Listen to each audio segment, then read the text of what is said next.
తనకు శిక్షణా సమయంగా మార్చుకొని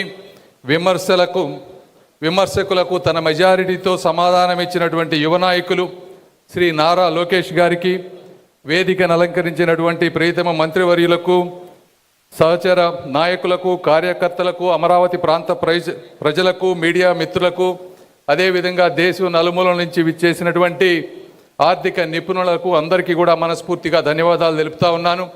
ఈరోజు ఒక అద్భుతమైన రోజు. ఆంధ్రప్రదేశ్ కోసం, అమరావతి కోసం, ప్రతి తెలుగు మనసు కలలుగన్న అభివృద్ధి కోసం జరుగుతున్నటువంటి ఈ ప్రారంభోత్సవం ఒక మహత్తర ఘట్టం. మన రాష్ట్ర అభివృద్ధికి బలమైన అడుగులుగా ఈ 15 కేంద్ర సంస్థలకు శంకుస్థాపన జరిగింది. అయితే ఇవి మన ఆంధ్రప్రదేశ్ ఆర్థిక భవిష్యత్తుకు వేస్తున్నటువంటి ఒక బలమైన పునాదులు. ఇలాంటి బృహత్తరమైన కార్యక్రమాన్ని ప్రారంభించేందుకు నిర్మలా సీతారామన్ గారి కంటే గొప్ప వ్యక్తులు మరొకరు ఉండరు అని నేను మనస్ఫూర్తిగా తెలియజేసుకుంటా ఉన్నా. ఎందుకంటే పుస్తకాలు అంటే ప్రాణం పెట్టిన తల్లి, సేవే జీవితమని నమ్మిన తండ్రి వద్ద పెరిగినటువంటి తమిళనాడు ముద్దుబిడ్డ, అదేవిధంగా మన తెలుగు నేల కూడా పరిచయమైనటువంటి మంచి మనిషి నిర్మలా సీతారామన్ గారు. భారత ఆర్థిక వ్యవస్థకు ఆర్థిక మంత్రిగా 8 సార్లు యూనిట్ బడ్జెట్లు నిర్వహించిన చరిత్ర ఇప్పటి వరకు ఎవరికి లేదు, అది వారికే దక్కింది. దక్షిణాది భారతీయుల ఆశయాలను, జాతీయ విధానాలను కలిపి వారధిగా ఉన్నతమైనటువంటి బాధ్యతలు వారు నిర్వర్తిస్తున్నారు. ఇప్పుడు ఒక్కసారి మీరు చరిత్రలోకి వెళ్తే 2000 ఈ సంవత్సరంలో 4వ అతిపెద్ద భారత ఆర్థిక వ్యవస్థగా మారటానికి ఏదో ఒక కాకతాళీయంగా జరిగినటువంటి పరిస్థితులు కాదు. ప్రధానమంత్రి మోదీ గారు కానీ, అదేవిధంగా నిర్మలా సీతారామన్ గారు లాంటి వ్యక్తులు ఒక దృఢ సంకల్పంతో చేసినటువంటి కఠోరమైనటువంటి కృషి వల్ల ఈరోజు భారత్ ఆర్థిక వ్యవస్థ ముందుకు వెళ్తూ ఉంది.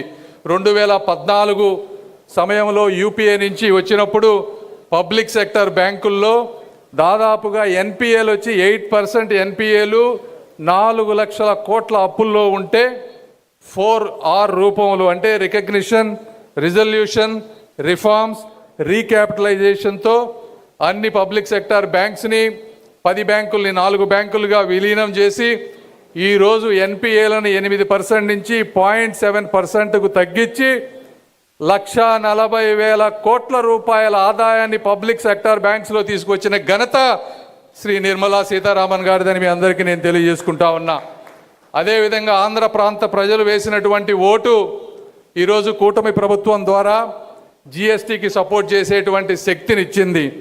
జిఎస్టీ ద్వారా ప్రతి వ్యక్తికి ఈ రోజున ప్రతి పేద కుటుంబానికి దాదాపుగా 1,200 నుంచి 1,500 నెలకి, అంటే సంవత్సరానికి 20,000 రూపాయలు, 2 వీలర్ కొనుక్కునే వాళ్ళకి 10,000 రూపాయలు, కారు కొనుక్కునే వాళ్ళకి 80,000 రూపాయలు, ఇళ్ళు కట్టుకునే వాళ్ళకి 2 నుంచి 5 లక్షల రూపాయలు, అదేవిధంగా హెల్త్ ఇన్సూరెన్స్కి 0% జిఎస్టీ ట్యాక్స్ చేసి దేశం అంతా కూడా పేదవాడి మనసు గోచుకున్నటువంటి వ్యక్తి శ్రీ నిర్మలా సీతారామన్ గారు అని నేను మరొక్కసారి తెలియజేసుకుంటా ఉన్నాను.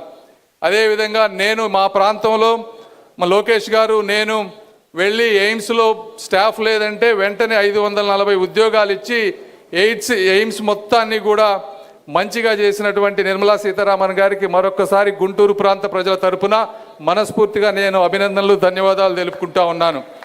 అదేవిధంగా ఇప్పుడు ఒక్కసారి అంటే నిర్మలా సీతారామన్ గారు నాకు కూడా వ్యక్తిగతంగా ఒక స్ఫూర్తి. అంటే ఒక బడ్జెట్ పెట్టాలంటే నేను 1 సంవత్సరం అయింది రాజకీయాల్లోకి వచ్చి, కేవలం మినిస్టర్ ఆఫ్ స్టేట్గానే జీవితం ఎంత కష్టం ఉంటుందో అనుభవిస్తూ ఉన్నా. ఈ విధంగా ఫైనాన్షియల్ బడ్జెట్ పెట్టిన వెంటనే నెక్స్ట్ ఇయర్ బడ్జెట్లు పెట్టలే, మార్కెట్లేమో సంస్కరణలు కోరుకుంటాయి, రైతులేమో ఇంకా రాయితీలు కావాలంటాయి, రాష్ట్రాలేమో ఇంకా ఎక్కువ వారి వాటా కావాలంటుంటారు, పార్లమెంటులో ప్రతిపక్షంలో ప్రతి వ్యక్తి ప్రతి రూపాయికి జవాబు చెప్పమంటారు. ఈ విధంగా గంటల తరబడి వర్క్ చేసి, గంటల తరబడి పార్లమెంట్లో నిలబడి సమాధానాలు చెప్పి విధంగా చేయటం అంటే ఒక మామూలు విషయం కాదు. ఈ విధంగా వారు మహిళా స్ఫూర్తికే కాదు, మాలాంటి వారికి కూడా, కొత్తగా వచ్చిన వారికి కూడా నిజమైన స్ఫూర్తి అని నేను మనస్ఫూర్తిగా తెలియజేసుకుంటా ఉన్నాను. అదేవిధంగా ఈరోజు అమరావతి గురించి మాట్లాడాల్సి వస్తే, ఈ ల్యాండ్ పూలింగ్ కాన్సెప్ట్ అనేది ప్రపంచంలో 4 దేశాలు చేసినాయి. 1 జర్మనీ, 2 జపాన్, 3 సౌత్ కొరియా. ఇవి కూడా మ్యాక్సిమం చేసిన ల్యాండ్ పూలింగ్ 2,000 ఎకరాల లోపు. రెండోది ల్యాండ్ పూలింగ్ చేసినప్పుడు ఆ ప్రాంతంలో ఉన్న వ్యక్తులందరినీ కూడా డిస్ప్లేస్ చేసి వేరే ప్రాంతానికి తీసుకువెళ్ళి ల్యాండ్ పూలింగ్ చేశారు. ప్రపంచ చరిత్రలో 34,000 ఎకరాలు ఉన్న గ్రామాల్లో ఒక్క వ్యక్తిని కూడా డిస్ప్లే చేయకుండా ఫాస్టెస్ట్గా 60 రోజుల లోపు ల్యాండ్ పూలింగ్ చేసి దేశానికే కాదు ప్రపంచానికి ఆదర్శంగా నిలిచారు. అంటే ఒకటి దానికి కారణం మా గౌరవ ముఖ్యమంత్రి నారా చంద్రబాబు నాయుడు గారికి ఉండే బ్రాండ్ నమ్మకం, అదేవిధంగా మా అమరావతి ప్రాంత ప్రజల మంచితనం, త్యాగం అని మీ అందరికీ నేను తెలియజేసుకుంటా ఉన్నా. ఇచ్చిన ప్రతి ఎకరాలో 98% ఈ రోజున ప్లాట్లన్నీ చేసి వాళ్ళందరికీ ఇచ్చారు.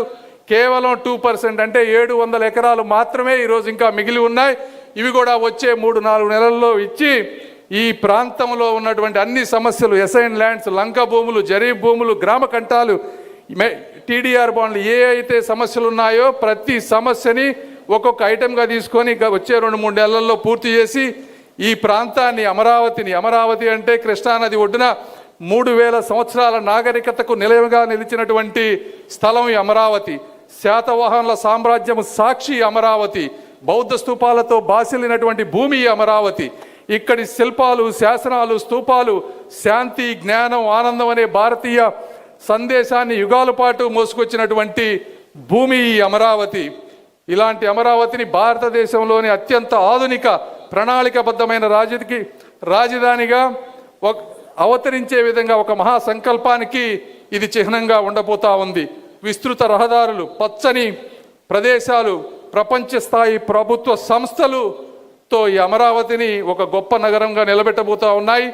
అమరావతి అంటే ఆంధ్రుల ఆత్మవిశ్వాసం, అమరావతి అంటే ఆంధ్ర ప్రజల కళ, అమరావతి అంటే భవిష్యత్తు తరాలకు ఎన్డీఏ కూటమి ఇచ్చేటువంటి ఒక వాగ్దానం అని తెలియజేసుకుంటూ, ఈ వాగ్దానానికి మూల స్తంభాలుగా నిలబడుతున్నటువంటి మా deputy chief minister Pawan Kalyan గారికి, అదేవిధంగా నారా లోకేష్ గారికి, అధికారులకు, నారాయణ గారికి, అందరికీ కూడా మరొక్కసారి మనస్ఫూర్తిగా ధన్యవాదాలు తెలుపుకుంటూ, ఆఖరిగా ఇలాంటి మంచి అవకాశాన్ని నాకు కూడా అందించిన మా గౌరవ ముఖ్యమంత్రి గారికి, అదేవిధంగా మోదీ గారికి మనస్ఫూర్తిగా కృతజ్ఞతలు తెలుపుకుంటూ సెలవు తీసుకుంటున్నాను. జై హింద్. Thank you.